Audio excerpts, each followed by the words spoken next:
भ्रष्टाचार किस लेवल पे था, सोचकर पसीने आते हैं। उपाध्यक्ष महोदय, चाय की दुकानों में भी इनके राज में नौकरियां बंट रही थी। चाय की दुकान में, सर्विस सिलेक्शन बोर्ड में पिछले कल भी गिरफ्तारियां हुई हैं, अभी और लंबी गिरफ्तारियां होने की फहरिस्त बनी है। कोई आसान मामला था क्या? आप जरूर बेरोजगारों की आवाज को सदन में अपने राजनीतिक महत्वाकांक्षा के लिए उठा सकते हो,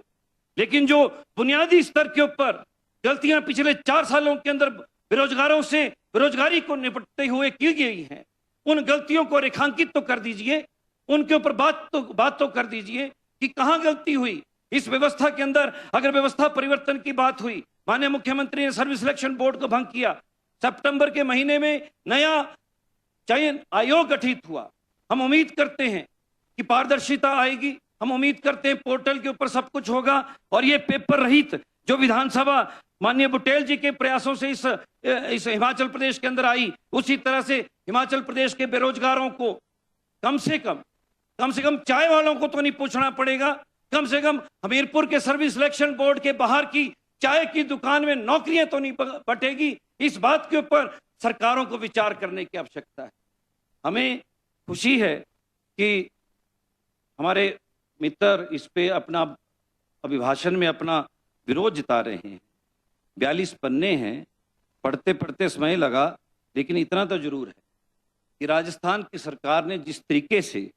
ओपीएस को वापस लिया, जिस तरीके से केरल में, जिस तरीके से कर्नाटक में वहां की सरकारें अपने जनता के नुमाइंदों को साथ लेकर दिल्ली कूच की बात कर रही है, ये आने वाले समय के लिए, लोकतंत्र के लिए ठीक नहीं। एक सरकार ने अगर किसी स्पिरिट से एक बड़ी नीति को लागू करने के लिए, अपने कर्मचारियों को खुश करने के लिए, उनकी बुढ़ापे की सेहत को बनाए रखने के लिए अगर ओपीएस लाया, हमारी सामने बैठे लोग, मित्र लोग इस बात के ऊपर कहें गलत कर दिया क्या प्रदेश के मुख्यमंत्री ने इस पे कोई गलत काम कर दिया? 1.5 लाख के आसपास और आने वाली पीढ़ियां जो बेरोजगारी की लाइन पे रोजगार की तरफ को बढ़ेंगी, उनके लिए भी ये ओपीएस लागू होगा। तो एक बड़ा नया दरवाजा इस प्रदेश के अंदर खुला है और इस अभिभाषण में उसका जिक्र हुआ है। तंग हाली के बावजूद भी इसको स्थापित किया गया है। ग्रीन कॉरिडोर के साथ साथ जो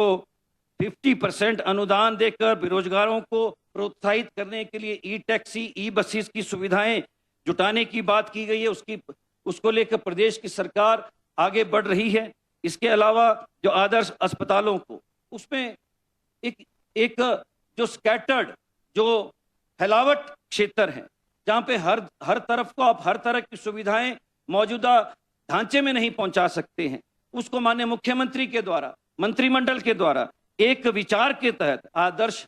अस्पतालों की कल्पना की गई, उसकी तरफ को धीरे धीरे आगे बढ़ रहे हैं। मैं माननीय मुख्यमंत्री जी का आभार व्यक्त करता हूं कि आजादी के बाद पहली बार धर्मपुर जैसा पिछड़ा क्षेत्र, ग्रामीण क्षेत्र, जिसकी सुध आज तक कभी नहीं ली, और मजेदार बात यह रही कि हमारे विपक्ष के पास ये सीट रही, कभी भी प्रदेश के स्तर के ऊपर इस तरह का कार्यक्रम ले जाना, उसको लागू करना, उसकी कल्पना तक नहीं की गई, उसके ऊपर विचार तक नहीं किया गया था। तो मंडी क्षेत्र के इस दुर्गम इलाके के अंदर स्टेटहुड का मनाना और माननीय मुख्यमंत्री का उस कार्यक्रम में पहुंचना, एक वाइब्रेंट कार्यक्रम का होना और जनता के बीच का जो उत्साह देखने को मिला, मैं बहुत बहुत आभार व्यक्त करता हूं। नई योजनाओं को वहां से लागू करने का संकल्प माननीय मुख्यमंत्री के द्वारा हुआ, उसका मैं बहुत बहुत हृदय से आभार व्यक्त करता हूं तथा उम्मीद करता हूं कि आने वाले समय में जो पिछली सरकारें जिला मुख्यालयों को इस तरह के कार्यक्रमों को लेकर चिन्हित करती थी, ये माननीय मुख्यमंत्री ने एक नई लकीर खींची है कि ग्रामीण क्षेत्रों के अंदर, दुर्गम क्षेत्रों के अंदर, जहां अभी भी विकास की लौ पूरी तरह से नहीं जली, वहां पर भी इस तरह के कार्यक्रम किए जाएं। मैं बहुत बहुत आभार व्यक्त करता हूं। इसके अलावा शिवा प्रोजेक्ट, जो एक बात और जिक्र करना चाहता हूं, कहा यह जा रही है केंद्र ने किया, ये संघीय ढांचा है, केंद्र को भी यही प्रदेश की जनता चुनकर भेजती,